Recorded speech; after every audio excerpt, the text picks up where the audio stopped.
तो इसमें हम देखेंगे क्या इसका डायरेक्ट फॉर्मूला है, इंटीग्रेशन ऑफ सपोज एक फंक्शन ये है u v dx, इसको मैं बोलूंगा फर्स्ट फंक्शन है, इसको मैं बोलूंगा सेकंड फंक्शन है। तो क्या रिजल्ट होता है, फर्स्ट फंक्शन यानी u into integral of second function v का इंटीग्रल माइनस फर्स्ट का डिफरेंशियल यानी du बाई dx, सेकंड का इंटीग्रल ऑफ v, जो प्रोडक्ट आया होल का इंटीग्रल। ये फॉर्मूला है, सीधा सीधा कुछ नहीं करना है इसमें। फर्स्ट इंटू सेकंड का इंटीग्रल माइनस फर्स्ट का differential du by dx into second का इंटीग्रल, इन दोनों रिजल्ट को मल्टीप्लाई कर दो, जो रिजल्ट आए उसका whole integral dx plus constant of integration. कुछ नहीं करना है इसमें, ठीक है। तो ये कैसे हो जाएगा, u इंटू वी। अब जैसे एक क्वेश्चन अगर मैं लेने की कोशिश करूं, मैंने कहा कोई भी फंक्शन आप ले लो, लाइक आप ले लो कोई भी एक सिंपल सा एग्जांपल आप ले सकते हैं, इसमें से कोई भी पर्टिकुलर आप एग्जांपल ले लो अपने मन से। मैंने कहा x इंटू ई पावर एक्स। अब इसको करने के लिए आपको एक फॉर्मूला और पता होना चाहिए कि किस ऑर्डर में आप फर्स्ट और सेकंड फंक्शन को अस्यूम करते हैं या मेजर मानते हैं। ILATE, inverse, logarithmic, algebraic, trigonometric, exponential. अब x स्क्वायर एक्स क्यूब ये सब अलजेब्राइक फंक्शन होते हैं, ये अलजेब्राइक है। अब ये है एक्सपोनेंशियल है। अब उसी ऑर्डर में करेंगे, इसी ऑर्डर में फर्स्ट और सेकंड, जो पहले आएगा वो फर्स्ट बन जाएगा, जो बाद में आएगा वो सेकंड बन जाएगा। पहले अलजेब्राइक आता है तो इस इक्वेशन में या इस क्वेश्चन में फर्स्ट फंक्शन ये हो जाएगा, सेकंड फंक्शन ये हो जाएगा।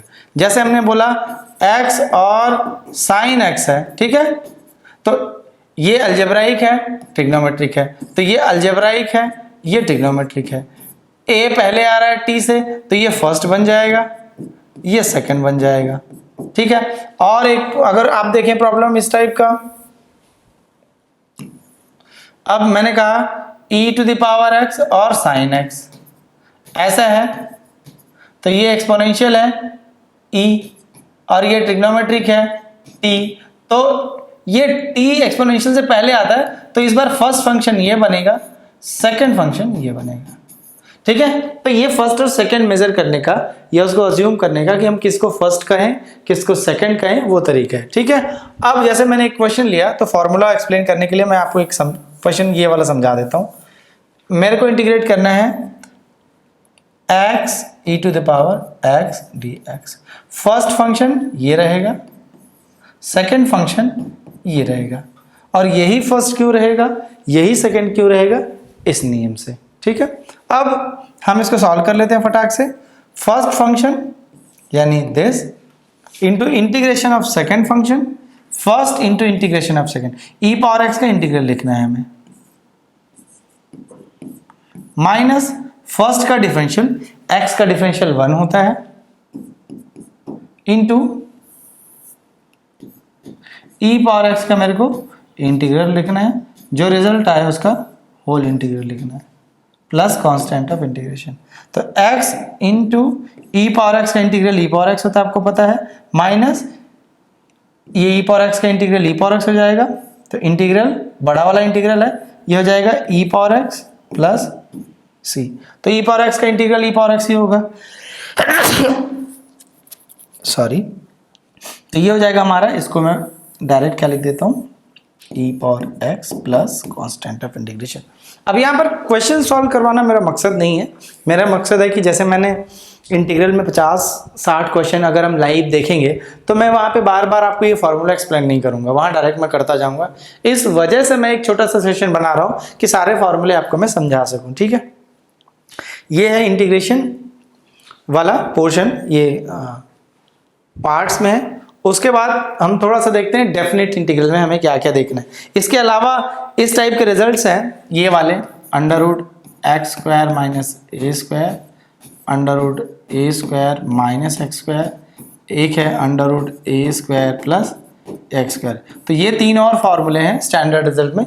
आई रिक्वेस्ट यू कि आपको जो इसमें कंटेंट मिल रहा है, डिजिटल नोट्स जो मिल रहे हैं, उसको आप देख लेना। यहाँ वहाँ पे सबका इन सबका लिस्ट बना हुआ है, सारे फॉर्मूले एक जगह पे दे रखे हैं, तो वहाँ पे आपको टेंशन नहीं लेना है। इस वजह से अब मैं ज़्यादा इस पे नहीं जा रहा हूँ। अब मैं आगे बढ़ रहा हूँ डेफिनेट इंटीग्रल पे। किस पे? डेफिनेट इंटीग्रल पे। डेफिनेट इंटीग्रल मतलब जिसमें लिमिट हो, इनडेफिनेट इंटीग्रल मतलब जिसमें कांस्टेंट ऑफ इंटीग्रेशन। इसको डेफिनेट कहते क्यों है? सबसे पहले जैसे मैंने बोला इनडेफिनेट, ठीक है। अभी तक हम कौन सा कर रहे थे? इनडेफिनेट। इनडेफिनेट, इनडेफिनेट का मतलब है जैसे मतलब मैंने e पावर x को इंटीग्रेट किया तो मेरा आंसर आ गया e पावर x प्लस सी। तो कांस्टेंट ऑफ इंटीग्रेशन कुछ भी हो सकता है, तो इसका आंसर क्या हो सकता है? e पावर x प्लस सी की वैल्यू 1 ले लो। इसका आंसर एक और हो सकता है e पावर x प्लस 2 ले लो। इसका आंसर एक और e पावर x प्लस सी की वैल्यू 3 ले लो। कुछ भी हो सकता है, फिक्स नहीं है। तो मैं क्या बोलूंगा? इनडेफिनिट। क्या बोलूंगा? इनडेफिनिट। और जब मैं डेफिनेट की बात करता हूं, जब मैं डेफिनेट की बात करता हूं, वहां पे आंसर फिक्स रहेगा। और आंसर फिक्स करने के लिए मेरे को क्या चाहिए? लिमिट ऑफ इंटीग्रेशन चाहिए। क्या चाहिए? लिमिट चाहिए। एक अपर लिमिट होगी सपोज भी, एक लोअर लिमिट होगी, तो उसको क्या कहेंगे? Definite integral. और उसमें कांस्टेंट ऑफ इंटीग्रेशन नहीं मिलेगा, क्योंकि जब अपर लिमिट रखोगे आंसर में वहां भी constant of integration, minus lower limit रखोगे वहां भी कांस्टेंट ऑफ इंटीग्रेशन, फिर जब दोनों को सॉल्व करोगे तो कैंसिल हो जाता है। अब ये क्यों हो जाता, क्यों नहीं हो जाता, इतना डिटेल नहीं जा सकते। क्यों? क्योंकि अब हमारे पास एमसीक्यू फॉर्मेट पे रहने वाला है। आपके जो 12th और सीयूईटी की जो लाइव क्लासेस होती हैं उसमें सारी चीजें डिटेल में चलती हैं, क्योंकि हमें वहां पे 12th भी देखना है और सीयूईटी भी देखना है। यहाँ पर हम केवल फॉर्मूला डिस्कस कर रहे हैं, क्योंकि हमें एमसीक्यू अप्रोच से चीजों को देखना है, इसलिए डिटेल में बहुत रीजनिंग वाली बातें नहीं हो पाती। तो डेफिनेट इंटीग्रल पढ़ने से पहले थोड़ी सी प्रॉपर्टीज।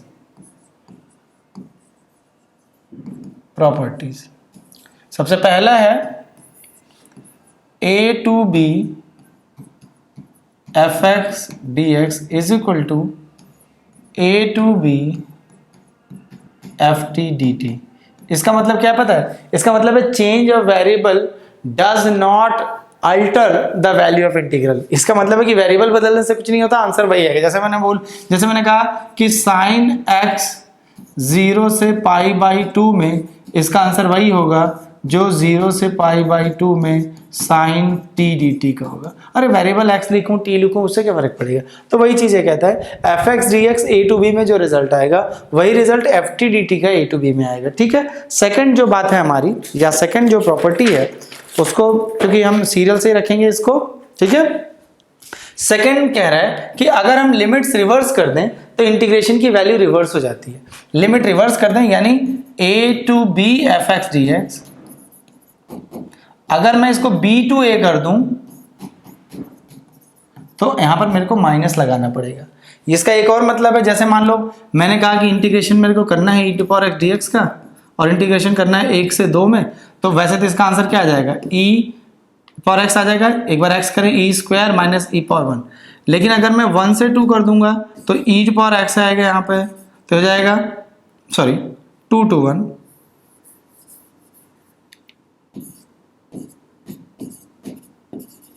तो e माइनस ई स्क्वायर, तो e power 1 minus e power 2। अब ये देखो क्या अंतर है दोनों में, ये सेम चीज है, इसमें माइनस कॉमन ले लोगे तो e माइनस ई स्क्वायर आ जाएगा, तो सेम रिजल्ट है, माइनस के साथ है। तो इसके डेरिवेशन में नहीं जाना कि कैसे क्या होता है वगैरह वगैरह, उसमें आपको नहीं पढ़ना। इन सब पचड़े में, झंझट में, झमेले में, झंकड़ में नहीं पढ़ना है। आपको ये ध्यान रखना है कि अगर लिमिट्स रिवर्स होगी तो माइनस लग जाएगा। ठीक है, बस। तीसरा है हमारा a से b F x D x is equal to, जो सम वाला है कि लिमिट कैसे ब्रेक हो जाती है। आपको पता है कि अगर मैं ऐसे बोलूं a से b के अंदर एक वैल्यू सपोज हमारे पास c है, यानी c जो है a और b के बीच में है, तो मैं कहूंगा कि भाई a से b में जो मेरा एफ एक्स डी एक्स है उसकी लिमिट ब्रेक होके कई पार्ट्स में हो सकती है। कैसे? एक a से c और फिर c से b।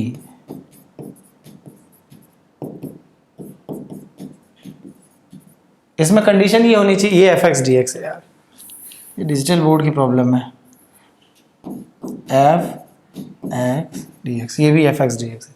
इसमें एक और बात है कि अगर बहुत सारे नंबर में अज्यूम करूं कि मैंने कहा कि अगर a और b के बीच में मेरे पास c1 भी है, c2 भी है, c3 भी है एंड सो ऑन, तो क्या आ जाएगा a से b F x D x is equal to a से c1 प्लस, यहाँ पर एफ एक्स डी एक्स मान लेना आप, फिर यहाँ से c1 से c2 dot dot dot, finally सबसे लास्ट सपोज हमने 4 वैल्यू ली है c1 c2 c3, एक और ले रहा हूं मैं c4, उसके बाद b, तो c1 से c2, फिर उसके बाद अगले में c2 से c3, लास्ट में c3 से c4, उसके बाद लास्ट में c4 से b, प्लस यहाँ पर एफ एक्स डी एक्स है, यहाँ पर एफ एक्स डी एक्स है, यहाँ पर एफ एक्स डी एक्स है, यहाँ पर एफ एक्स डी एक्स है। ठीक है, तो ये चीज जितने पार्ट में रहेगी उतने में ब्रेक होती चली जाएगी। ये ध्यान रखना, जो इंटीग्रैंड है, मतलब जिसका इंटीग्रेशन करते हैं उसको इंटीग्रैंड कहते हैं,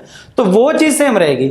अगर मैंने बोला कि किसी फंक्शन को 0 से 4 में इंटीग्रेट करना है, वो फंक्शन f है, तो मैं कहूंगा भाई 0 से 1 में कर दो f को, प्लस 1 से 2 में कर दो, प्लस 2 से 3 में कर दो f को, प्लस 3 से 4 में कर दो, और सबको ऐड कर दो, इसका रिजल्ट वही आएगा जो इसको सॉल्व करने पे आएगा। मतलब बीच के पॉइंट पे उसको ब्रेक कर सकते हैं, फाइनाइटली भी कर सकते हैं, इनफाइनाइटली भी कर सकते हैं। जब इनफाइनाइटली ब्रेकेज की बात करते हैं तो उसमें पार्टीशन की बात आती है, फिर पार्टीशन और इंटीग्रेशन थ्योरी बनके जो रीमान इंटीग्रल बनता है वो आप हायर क्लास में, यानी मैथ्स ऑनर्स जब आप कोर्स लेंगे तो वहाँ पे रीमान इंटीग्रेशन की टेक्निक और टूल्स वगैरह पढ़ेंगे, तो यहाँ पे उसका काम नहीं है। यहाँ पे मेरा छोटा सा काम है कि भाई ए और बी के बीच में अगर कोई पॉइंट सी है तो ए से c f x D x plus c से d f x D x, बस 3 है तो ए से C1, फिर C1 से C2, C2 से फिर B एंड सो ऑन। ये इस टाइप से ये चलता जाएगा। ठीक है, ये छोटी छोटी मगर मोटी बातें हैं। एक और है हमारा प्रॉपर्टी नंबर 4 कि A से B F x D x is equal to a से B, f में x को हम रिप्लेस कर दें a plus B minus x D X, तो भी मेरा आंसर क्या आएगा, सेम आएगा। ठीक है, जैसे इसका अगर आप एग्जांपल समझना चाहो, एक एग्जांपल अगर मैं आपको दूं, जैसे मैंने कहा 0 मतलब a, π/2 मतलब b, अगर इसकी वैल्यू मैंने कहा साइन एक्स डी एक्स है, तो ये a है, आपको दिखना चाहिए, ये b की तरह है, ये a की तरह है, तो ये f की तरह है, तो क्या हो जाएगा 0 से π/2 साइन x की जगह पर क्या ले सकते हैं, a और b का सम माइनस एक्स, a यानी 0, b यानी π/2 माइनस एक्स डी एक्स। तो इसका मतलब क्या है, 0 से π/2 sine π/2 minus x D x, और साइन 90 माइनस थीटा क्या होता है, कॉस थीटा, तो ये क्या हो जाएगा कॉस एक्स डी एक्स 0 से π/2। ठीक है, तो यानी मैंने क्या कह दिया, 0 से π/2 साइन एक्स डी एक्स की वही वैल्यू है जो 0 से π/2 कॉस एक्स डी एक्स की है। क्यों ऐसा हो रहा है, इस वजह से ऐसा हो रहा है। और भी फंक्शन है, और भी तरीके हैं इसमें लगाने के, लेकिन मैं सिंप्लिसिटी के लिए एक चीज बता रहा हूँ। अब इसका एक स्पेशल केस भी बनता है जिसको मैं पॉइंट नंबर 5 कह दे रहा हूँ। अगर ये एक जगह पे मैं 0 लिख लूँ, एक जगह पे अगर मैं 0 लिख लूँ, ठीक है, एक जगह पे अगर मैं 0 लिख लूँ तो क्या हो जाएगा, 0 से a F x D x is equal to 0 से a f की जगह पर 0 प्लस a, सम करना है दोनों को, यानी a minus x D x. ये 5 नंबर है। इसका एक छोटा सा एप्लीकेशन आपको बता देता हूँ, बहुत इंपॉर्टेंट है, इस पे हमेशा क्वेश्चन आता है, ये ध्यान रखना, एक्सट्रीम इंपॉर्टेंट है भाई, एक्सट्रीम इंपॉर्टेंट, भयंकर इंपॉर्टेंट, एक्सट्रीमली इंपॉर्टेंट क्वेश्चन है ये। जैसे ये क्वेश्चन आपने इस टाइप का देखा होगा, इंटीग्रेशन 0 से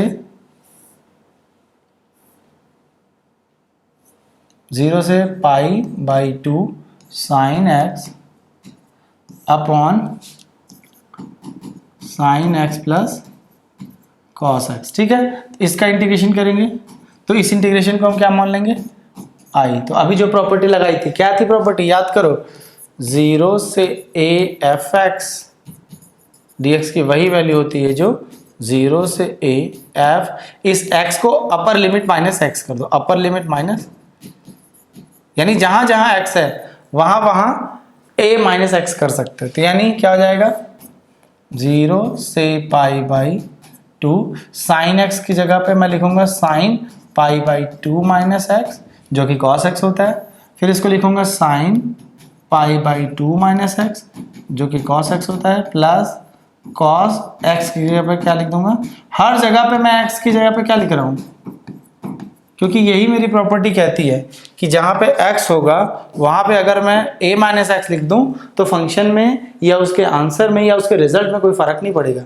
इस वजह से x की जगह पे मैंने पाई बाई 2x लिख डाला। तो क्या हो जाएगा, ये ऊपर वाला बन गया cos,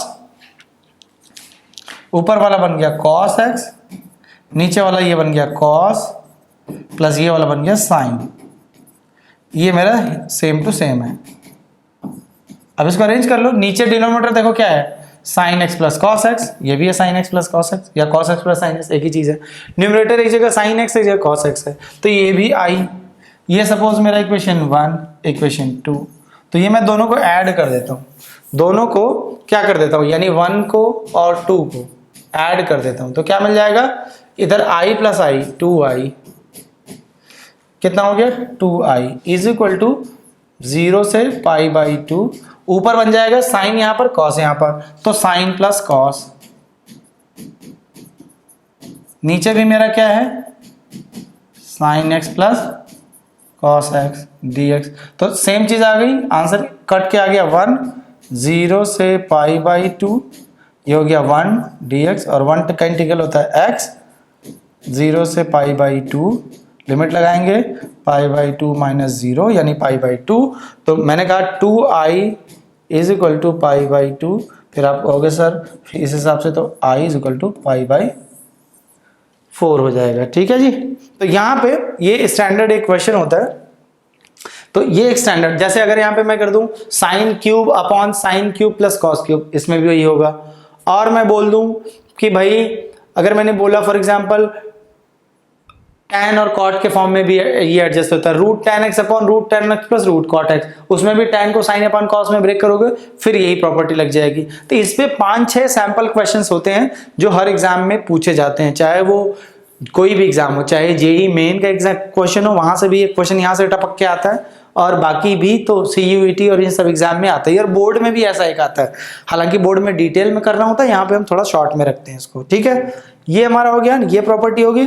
उसके बाद जो हमारी नेक्स्ट प्रॉपर्टी है वो है 6 प्रॉपर्टी, 0 से 2a fx dx is equal to 0 से a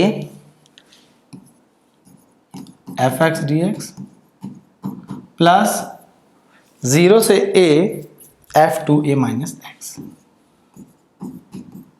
सेम प्रॉपर्टी है लेकिन उसमें थोड़ा सा डेविएशन है, डिटेल की चर्चा नहीं करूंगा, बट इसका एग्जांपल देना आसान है। सपोज यहाँ पे 0 से 2 पाई साइन एक्स कर लिया, तो ब्रेक होके 0 से pi sine x dx plus 0 से pi f of sine 2 pi minus x, ऐसा कर सकते हैं। और उसमें डिपेंड करता है कि कौन सा इंटीग्रल रहता है, कौन सा 0 में चला जाता है, उसको देखने वाली बात होगी। तो इसका एक और होता है 7, 0 से 2a fx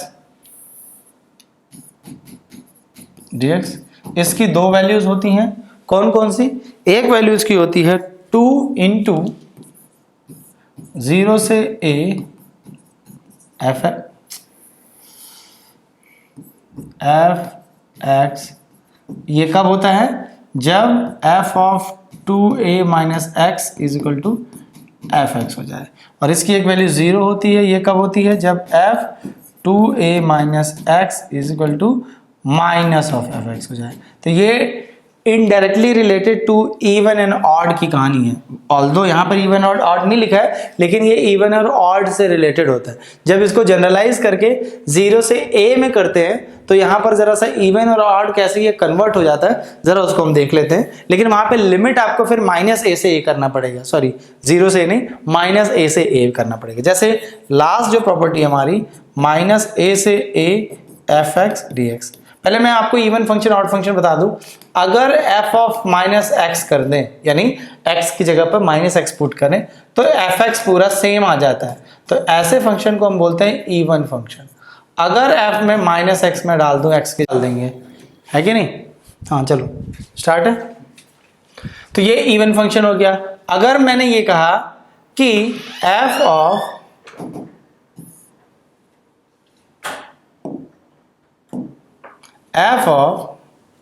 we have write f of minus x, यानी x को माइनस करें और पूरा का पूरा फंक्शन ही माइनस हो जाए, यानी माइनस बाहर आ जाए, तो ऐसे फंक्शन को मैं कहता हूं ऑड फंक्शन। जैसे मैं एक छोटा सा एग्जांपल भी देना चाहूंगा। जैसे f ऑफ x को मैं अगर x स्क्वायर कर दूं, तो इसमें अगर आप माइनस एक्स पुट करो तो माइनस एक्स का स्क्वायर होकर वो फिर से प्लस का स्क्वायर हो जाएगा। तो ये एक इवन फंक्शन है। अगर मैं f ऑफ एक्स क्यूब करूंगा तो वो ऑड फंक्शन है। फॉर एग्जांपल f ऑफ जो cos x है तो ये इवन फंक्शन है। क्यों? cos of minus X is equal to cos x। अगर sin x है तो ऑड फंक्शन है। क्यों? क्योंकि फॉर्मूला पता है, sin of minus X is equal to minus sine X. ठीक है, तो इवन और ऑड की ये छोटी सी कहानी, आई होप आपको ये पता होगा, तो इसलिए मैं इसको यहाँ पे क्लियर कर देता हूँ। तो ये जो लास्ट वाली जो हमारी प्रॉपर्टी है वो क्या कहती है कि minus a to a F x D X की दो पॉसिबिलिटी बनेगी। एक पॉसिबिलिटी बनेगी कि लिमिट 0 से a चला जाएगा f ऑफ डी एक्स। ये प्रॉपर्टी तब बनेगी जब आपका जो f है वो इवन हो। ठीक है, और ये 0 हो जाएगा जब आपका f क्या हो? ऑड हो। ठीक है, ये ध्यान रखना, बड़ी इंपॉर्टेंट प्रॉपर्टी है। और क्योंकि डायरेक्ट ऑड फंक्शन दे देते हैं और डायरेक्ट वो आपको आंसर वहां पे अगर सेट कर लिया तो मामला एकदम मजा आ जाएगा। जैसे एक एग्जांपल दूं, मैंने बोला कि साइन एक्स ऑड फंक्शन होता है ना, तो आपको ये पता होना चाहिए कि साइन क्यूब एक्स भी एक ऑड फंक्शन होगा।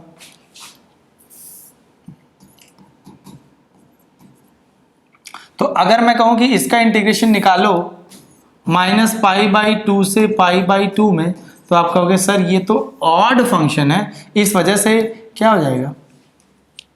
ऑड फंक्शन लिख डालो। जैसे x cube plus x to the power 5 plus sine to the power 7x plus and so on, ये सारे ऑड है। मैंने कहा भैया ऐसा करो कि इन सबको आप निकालो माइनस पाई बाई 2 से प्लस पाई बाई 2 में और मेरे को इंटीग्रेशन का रिजल्ट बता दो। कहोगे सर ये भी ऑड, ये भी ऑड, ये भी ऑड, तो इसका भी इंटीग्रल 0, इसका भी इंटीग्रल 0, इसका भी इंटीग्रल 0, फिर सबका सम कर देंगे, हमारा आंसर क्या आ जाएगा? 0। ठीक, अगर इवन है तो क्या होगा? जैसे मैंने कहा एक्स स्क्वायर अगर इवन है, -1 से 1 सपोज मैं कर रहा हूं, तो आपको पता है ये इवन फंक्शन है, तो क्या हो जाएगा? 0 से 1। क्या बोला था यहां पे मैंने? देखो मैंने बोला था -a से अगर इवन है तो ये -a से नीचे वाला फिर 0 हो जाएगा, ऊपर वाला तो वही रहेगा। मतलब ये हो जाएगा 0 से 1 एक्स स्क्वायर डी एक्स, और इसका इंटीग्रेशन हो जाएगा एक्स क्यूब बाई 3, लिमिट रखेंगे 0 से 1, तो आपका आंसर आ जाएगा 1/3। तो इवन और ऑड के कॉम्बिनेशन से आप बहुत सारे क्वेश्चन कर सकते हो। ठीक है, तो ये सारे रिजल्ट्स हैं, इतने सारे फॉर्मूले हैं इंटीग्रेशन डेफिनेट इंटीग्रल में। कुछ ट्रिग्नोमेट्रिक सब्स्टिट्यूशंस भी हैं, वो मैं क्वेश्चन के साथ जब हम एमसीक्यू डिस्कस करेंगे वहां पे स्टैंडर्ड सब्स्टिट्यूशन आपको करा दूंगा। बट ये मैं अज्यूम कर रहा हूं कि ये मैं मान रहा हूं कि 12th क्लास में जो इंटीग्रेशन वाला चैप्टर है उसमें जितने फॉर्मूले हैं वो एटलीस्ट आपने देखा है, सुना है, बोर्ड में उसको लिखा है, तो उन्हीं की मदद से अभी केवल मैं आपको थ्योरी समझा रहा था कि इसको अप्लाई कैसे करते हैं, क्योंकि क्वेश्चन बहुत है।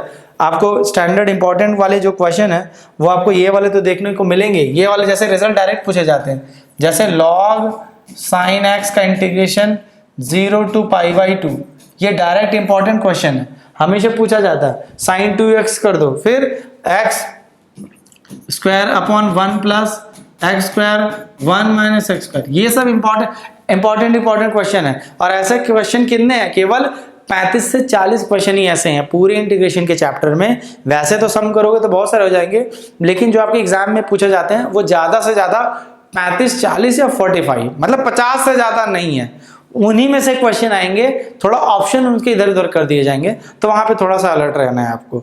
यानी डिफिकल्ट कोई बहुत हाई लेवल का एमसीक्यू आपके एग्जाम में नहीं आने वाला है, आपके एग्जाम में बोर्ड का जो एग्जाम है उससे थोड़ा सा ऊपर आएगा। और अगर आप मेरे साथ लाइव सेशन में जुड़ते हो तो मैं गारंटी कर रहा हूं कि आप सारे के सारे क्वेश्चन सही करके आओगे। ठीक है, मिलते हैं नेक्स्ट चैप्टर में।